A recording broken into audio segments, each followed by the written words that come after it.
Então, muito bom dia a todos. Realmente é um prazer estar em Viseu, na minha terra. Quem sabe um dia há aqui projetos de voltar e quem sabe, não é? E ainda mais falar de um tema que eu acho que é de facto muito importante. Nós utilizamos o termo biodiversidade, mas muitas vezes de uma forma banal, não sabemos exatamente aquilo que ele significa. E então eu gostava de começar esta apresentação pela base. E a base é a definição. Esta definição foi estipulada na Convenção sobre a Diversidade Biológica em 1992, portanto, não é algo assim tão antigo, mas também não é assim tão recente. E é uma definição simples, aparentemente simples, mas mostra-nos logo à partida que falar de biodiversidade não é só falar de um conjunto de espécies que nós temos num determinado local. É muito mais complexo. É falar de uma diversidade que existe dentro das espécies, uma diversidade das espécies e uma diversidade de ecossistemas. E, portanto, há aqui 3 conceitos importantes que nos vão mostrar como é que nós podemos pôr os nossos sistemas mais resilientes, que, no fundo, é esse o objetivo. E um dos primeiros, deixem-me só aqui ver se isto tem... Ok. Um dos primeiros conceitos é este, o da diversidade genética. E quando nós falamos de diversidade genética, nós estamos a falar de uma diversidade que existe dentro das espécies e que permite que elas tenham mais ou menos capacidade de adaptação. E, portanto, nós temos que olhar para aquilo que nós temos nas nossas parcelas, reproduzir isto para a nossa situação agrícola e pensar se existe esta diversidade ou não. Se estivermos perante populações que tenham uma variabilidade genética elevada, garantidamente nós vamos ter aqui populações mais aptas para se adaptarem às alterações climáticas, ao aparecimento de pragas novas, a uma série de impactos que nós estamos a sofrer na vinha e basicamente em todas as outras culturas. Mas se pelo contrário nós perdermos esta diversidade genética, nós vamos transformar as nossas populações em populações mais frágeis, mais suscetíveis e com um risco de extinção. E este risco de extinção reflete-se muitas vezes na incapacidade de reagir. Os nossos ecossistemas ficam como parados, não reagem aos impactos e não é isso que nós pretendemos. Depois, se refletirmos estas questões para os sistemas agrícolas, obviamente chegamos logo de uma forma muito imediata à situação de, se estivermos sistemas agrícolas com pouca diversidade, nós vamos ter aqui sistemas que vão ser mais vulneráveis às alterações climáticas, que está muito na voga falarmos, mais vulneráveis às questões das pragas, que nós aqui já falámos de uma forma muito intensiva, e, portanto, não é isto que se pretende.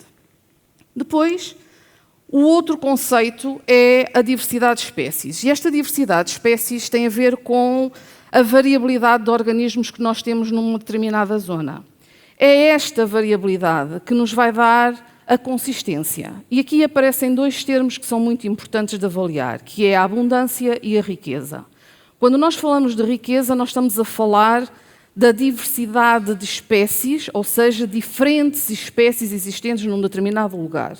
E quando estamos a falar de abundância, nós estamos a falar de quantidade de indivíduos. E estas 2 variáveis têm que se equilibrar. É aqui que está a premissa da resiliência. Tem que haver um equilíbrio.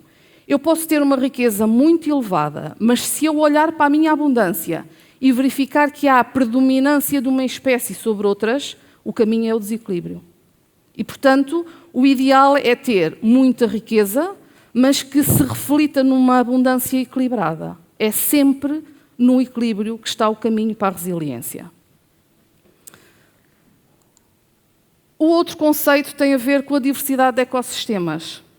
E aqui obriga-nos a olhar para um todo, ou seja, para o ambiente e para as comunidades. E para as relações que existem entre eles. É que muitas vezes esquecemos que as nossas culturas estão inseridas num ecossistema, que respondem a estas interações, aos ambientes e ao que têm à volta e dentro das culturas. E, portanto, se nós pensarmos nestas relações entre ambiente e comunidade, nós, obviamente, vamos ter aqui diversos tipos de ecossistemas. Ecossistemas terrestres, que vai desde florestas a tundras, desertos, ecossistemas marinhos, que são diferentes, com funções diferentes, mas que de alguma forma se interligam. Temos os ecossistemas artificiais, nós vivemos num ecossistema feito pelo homem, sim, é verdade, mas não dependemos e não continuamos a depender da natureza igual. Portanto, é um ecossistema artificial, mas que tem um funcionamento muito semelhante com todos os outros ecossistemas. E, portanto, existe um outro que nós podemos chamar de ecossistema natural modificado, que é onde se enquadram os ecossistemas agrícolas. Porque, no fundo, é isso que nós trabalhamos. Nós trabalhamos uma cultura que está integrada numa paisagem e que tem impactos do ambiente e tem os nossos impactos também. E, portanto, os nossos sistemas de produção agrícola são ecossistemas. Então, se eles são ecossistemas, é expectável que eles funcionem como tal. E este funcionamento é típico, tem uma característica muito típica, que é a procura de um equilíbrio. Quando há um impacto, que possa ser uma alteração climática, o aparecimento de uma praga, pode ser um impacto físico. O caminho natural de um ecossistema é progredir, é evoluir, é adaptar-se e criar um novo equilíbrio. E se nós pensarmos nesta característica no ponto de vista das nossas culturas, quem é que não quer isto? Quem é que não quer uma cultura capaz de sofrer um impacto com as nossas práticas e que seja capaz depois de evoluir de forma positiva para um novo equilíbrio? Todos nós. A questão é que, para que esta característica exista, só temos que ter ecossistemas saudáveis. Só. E para ter um ecossistema saudável, nós temos que colocar aquilo que nós temos a vir retirar, que é o quê? A biodiversidade. Não há forma de equilibrar um sistema, seja qual ele for, se não for introduzir biodiversidade. Aqui é o ponto-chave da resiliência. Não há como chegar à resiliência sem a biodiversidade. E, portanto, esta biodiversidade é ela que vai permitir que nós consigamos fazer a nossa agricultura, fazer as nossas práticas agrícolas, mas confere estabilidade e resiliência que é urgente nós conseguirmos nos nossos ecossistemas. Só que nós estamos num ponto problemático, que é este. A perda de biodiversidade é algo muito evidente, é algo que nós conseguimos perceber, quem acompanha as nossas culturas consegue perceber isso, e é geral, é planetária. Nós temos aqui, eu trouxe-vos uns exemplos, nos relatórios do Planeta Vivo, temos aqui 2022 e 2024, e daqui para aqui não houve evolução nenhuma, as descidas continuam. Estas descidas referem-se à perda da resiliência de quase todos os ecossistemas, onde, obviamente, o ecossistema agrícola está. E, portanto, estamos numa descida, uma descida preocupante, não só para nós como humanos, mas também para a nossa atividade em particular, que é a agricultura.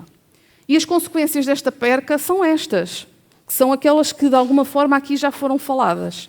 Nós temos a degradação dos solos, nós temos, neste momento, muitos solos que são mero suporte, não é vivo, não tem interligação com as plantas, portanto, são suportes. E, obviamente, que aqui a dependência dos fatores de produção é muito grande.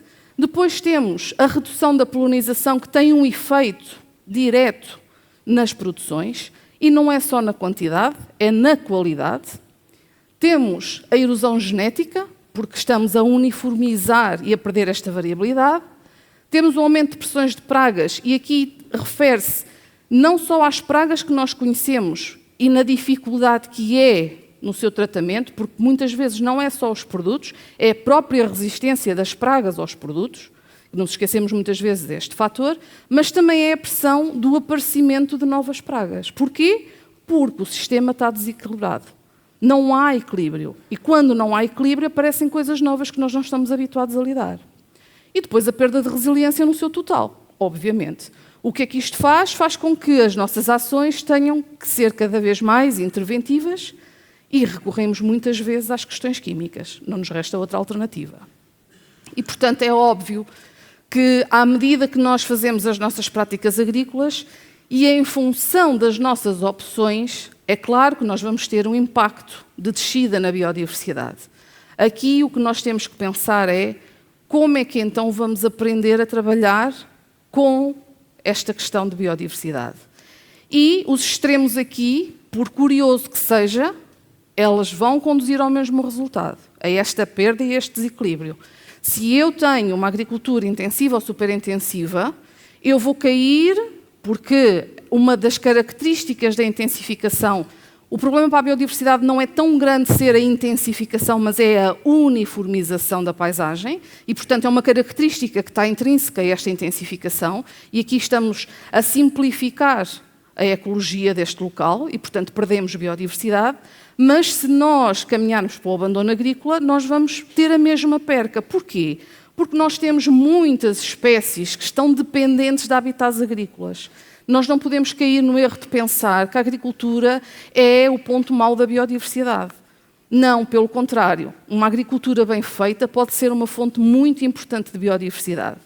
E, portanto, se nós pensarmos, aqui temos só fauna, mas existe flora associada também a habitats específicos da agricultura que são importantes e que nós perdemos se abandonarmos a agricultura. E, portanto, nesta relação entre agricultura e biodiversidade, aparecem modelos de gestão do território. E aqui estão dois modelos diferentes, só para balizar mais ou menos como é que nós podemos trabalhar. Nós podemos ter e seguir o ideal do land sparing, em que nós separamos as áreas, nós vamos ter uma área nitidamente produtiva e depois vamos selecionar uma área para conservar a natureza, mas sabendo logo à partida que nós nesta situação, apesar de termos uma área de conservação, ela vai estar distanciada do núcleo da nossa cultura e, portanto, todos os benefícios da biodiversidade se vão perder, ou não vamos ter, ou não vamos conseguir chegar a todos esses serviços. Mas depois temos a outra opção do land sharing, em que aqui o ideal é, ou a ótica será integrar, de alguma forma, a biodiversidade nas nossas parcelas. E, obviamente, que aqui nós chegamos a uma situação em que o próprio ecossistema fica de tal forma equilibrado que nos começa a ajudar na gestão das nossas próprias culturas através dos serviços de ecossistema. Nós só conseguimos chegar aos serviços de ecossistema se permitirmos que o nosso ecossistema os consiga produzir, porque, de outra forma, estamos completamente dependentes dos fatores de produção. E, obviamente, que, para isto, o papel do agricultor deixa de ser só produzir. Deixa de preocupar só as linhas das nossas culturas. O agricultor é muito mais do que um gestor de cultura. O agricultor é um gestor de sustentabilidade. Ele pode e é fundamental para conservar a natureza. Ele é um gestor de ecossistemas. E se nós pensarmos e se tentarmos mudar a nossa forma matemática de funcionar, conseguimos perceber que o mindset tem que mudar. E não há forma de continuar com consistência sem esta mudança.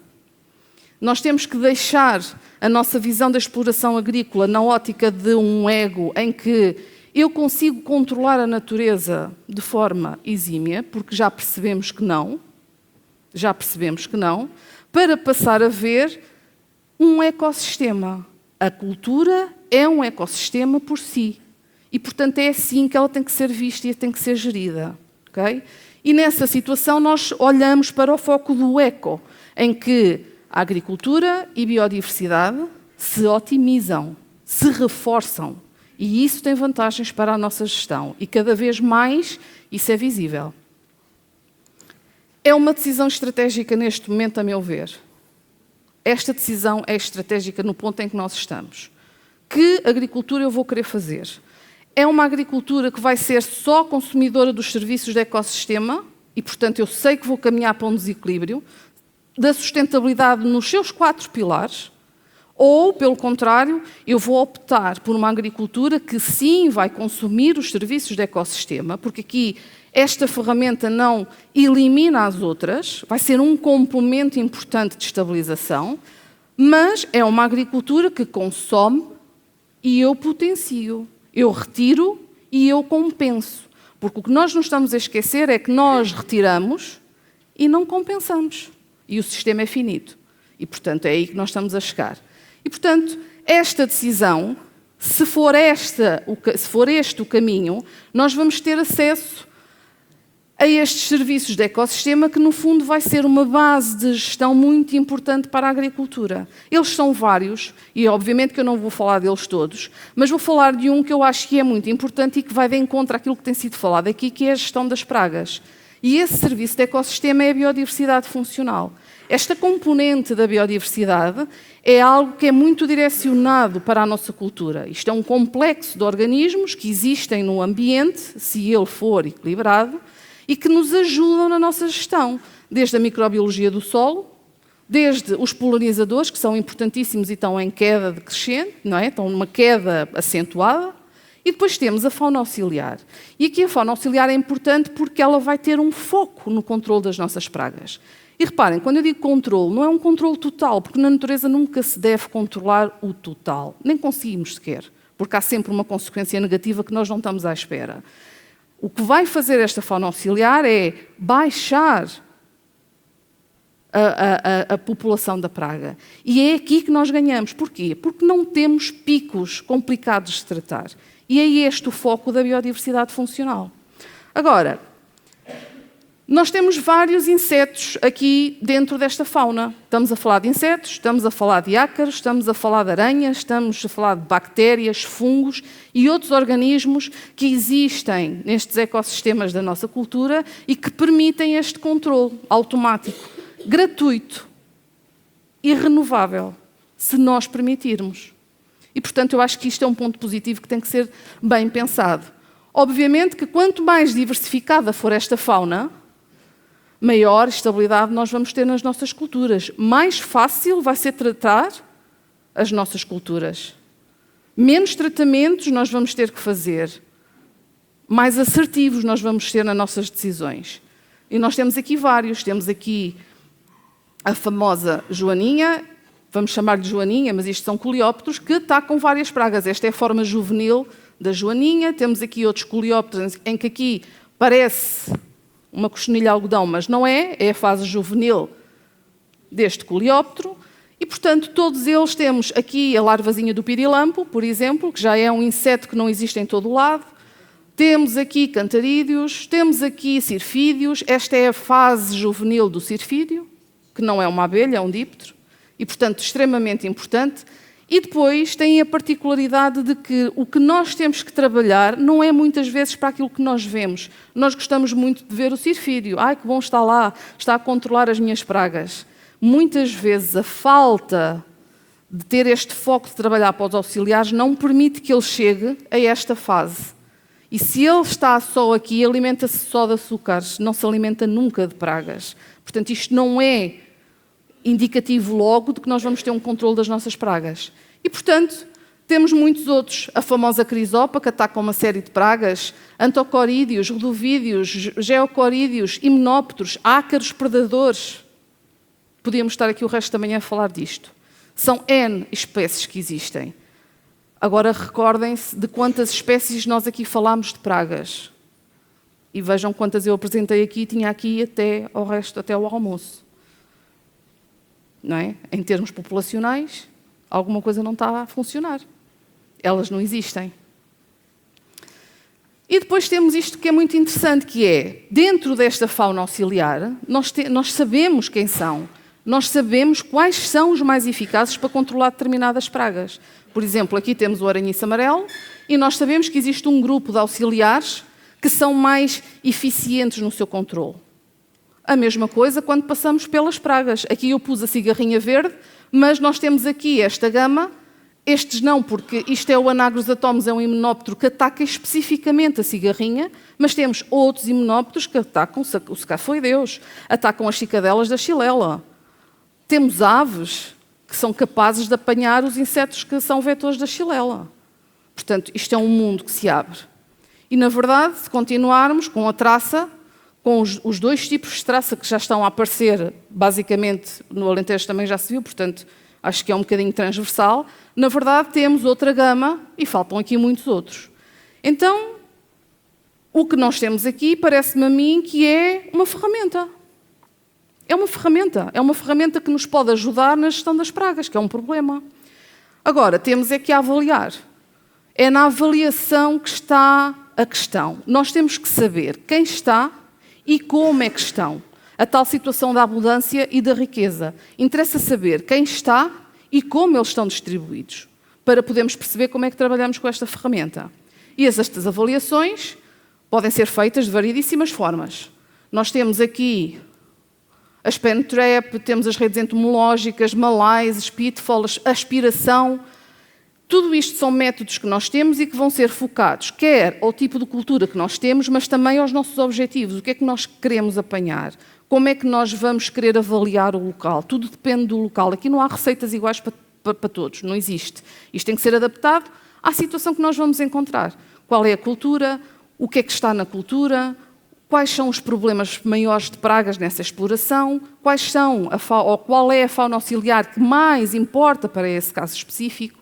Mas cada forma de captura vai se adaptar àquilo que nós pretendemos. E depois saem resultados, depois da identificação, saem resultados importantes. Saem resultados de abundância, de riqueza. Eu consigo perceber para cada local avaliado aonde eu vou ter os meus sítios mais problemáticos. Ou seja, há aqui uma previsão que é possível imaginar aonde eu vou ter os meus problemas maiores. Quais são os locais mais sensíveis dentro da exploração? Consigo ainda perceber, no todo, que proporção é que eu tenho de fitófagos, que são aqueles insetos que se alimentam das plantas, e de fauna auxiliar. Consigo ainda ir mais profundo, que é, de tudo aquilo que eu apanho, o que é que realmente para a cultura em causa é problemático, ou seja, dentro dos fitófagos, qual é a percentagem de fitófagos que realmente são pragas da minha cultura, porque nós vamos ter muitos fitófagos no ecossistema e nem todos vão ser pragas. Consigo prever que fitófagos é que lá estão, que numa mudança climática possa ser uma nova praga da minha cultura e estar preparado. E a mesma coisa para a fauna auxiliar. De toda a que nós apanhamos, qual é a percentagem de fauna auxiliar que vai controlar as minhas pragas? E isto é é dar-me poder de gestão. É focar um conceito muito abrangente em algo que é específico para nós, para o agricultor. Depois perceber dinâmicas, reparem, é sempre muito importante nós percebermos se a fauna auxiliar acompanha o comportamento dos fitófagos, porque é a garantia de que de alguma forma eles se vão encontrar. É uma garantia de que de alguma forma aquele sistema está em equilíbrio. Depois perceber se eu tenho a minha cultura, como é que estão estas proporções, estes diferenciais nas estruturas que eu possa ter ao lado. Eu chamo-lhe SEBs, mas, na verdade, daquilo que nós fazemos, poucas foram as explorações em que não têm nada para ser avaliado. Nós é que não lhe damos valor, não sabemos olhar para a exploração. E quando nós comparamos e fazemos estas avaliações, é muito interessante ver que nós aqui temos áreas muito importantes que nos permitem uma recolonização da cultura sempre que nós fazemos um impacto. Porque nós vamos continuar a fazer impacto. Nós temos é que saber compensar. E, portanto, para compensar ou para aumentar esta biodiversidade, o que nós temos que fazer é trabalhar com infraestruturas ecológicas. E estas infraestruturas ecológicas, elas têm uma definição, dizem que são infraestruturas que têm que existir na exploração, num raio de 150 metros, têm que ter valor ecológico, como é óbvio. A OILB diz até que para poderem potenciar o estabelecimento da fauna auxiliar na parcela, elas devem estar com 5 a 10% da área da exploração, mas aqui estamos a falar de valores indicativos. Mais importante do que a área é a planificação, é a adaptabilidade das infraestruturas àquilo que nós pretendemos, ou seja, às características da fauna auxiliar. Okay? É importante, se eu vou trabalhar com infraestruturas, perceber como é que eu faço esta adaptação. Se eu conheço a fauna auxiliar, se eu sei qual é a mais importante para o controle das minhas pragas, eu conheço as suas características. Que me adianta a mim colocar infraestruturas ecológicas que depois as características dos meus auxiliares, em termos de aparelho bucal, não se consigam alimentar? Eu quebro o ciclo. Não é só pôr por pôr ou porque fica bonito. Isto tem que ter uma finalidade, porque é um investimento que nós estamos a fazer muitas vezes. Portanto, focar aquilo que nós queremos. Pensar também que esta gama tem movimentações muito diferentes. Perceber o que é que eles precisam para se poder movimentar. E, portanto, isto é muito mais do que percentagens em área. Isto é planificação. É criar uma rede que seja funcional para a minha exploração. É criar umas zonas núcleo, que vão ser as minhas zonas de reserva, onde eles vão poder reproduzir, alimentar, refugiar, que tenham o mínimo impacto possível das nossas atividades agrícolas. É criar depois estruturas, zonas estruturais que consigam levar dessas zonas mais protegidas, que as consigam orientar esta fauna auxiliar no sentido da cultura, através de SEBs, por exemplo, e depois criar ligações dentro da cultura. Porque muitas vezes o problema é que nós, nos centros da cultura, não temos esta fauna auxiliar. E aonde é que normalmente aparecem as pragas? É nos centros, normalmente, da cultura. E, portanto, elas já não se estão a encontrar. E, por isso, é importante levar esta fauna auxiliar na área total da nossa exploração.